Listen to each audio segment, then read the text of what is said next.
Hello friends, today for phonics I wanted to go ahead and give you guys a little fun break as well as share a cool free resource that you can use at home anytime.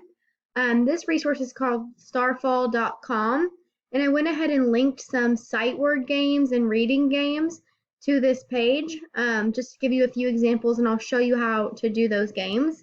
This is a free resource that you can use at home anytime. The kids can play on it. Gives them something to do that's educational, so I just wanted to kind of introduce you guys to this resource.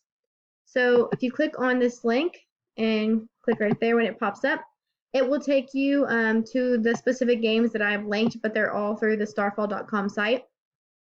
So this is a learning to read game. It tells you where to start, and you just click on the activity and it will take you in, and it gives you visuals and videos. You play the video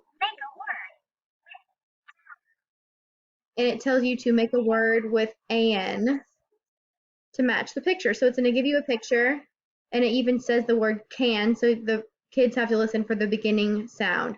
Which letter says k, k, a C. So they click it and they drag it over and drop it to make a word, and it tells them the word out loud.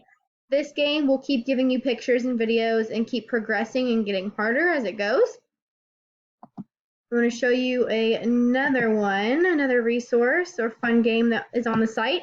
If your student is not quite ready to make words, if they're still learning ABCs, there is a link right here. We'll take you to Starfall also, but I directly linked the game. You can click through these different letters and it will tell you the letter sound, the letter name, give you pictures of items that start with that letter and that sound.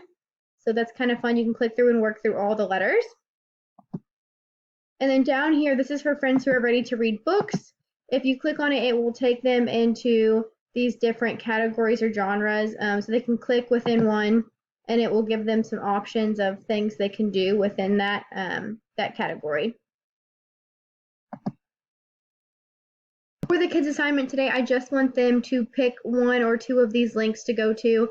I just want them to play some of the games. They don't have to complete the whole set of everything that pops up. This is just a day for them to explore this website so that they know that they have something educational they can play on at home if they ever need things to do in their spare time. It will help them practice reading their ABCs and some sight words and making words, listening to beginning sounds, so many different skills. So just have them go through these links, pick a game or two to play, and then on the slide below, it's going to say click here, and I'm just going to ask a few questions about this activity and what game you all played.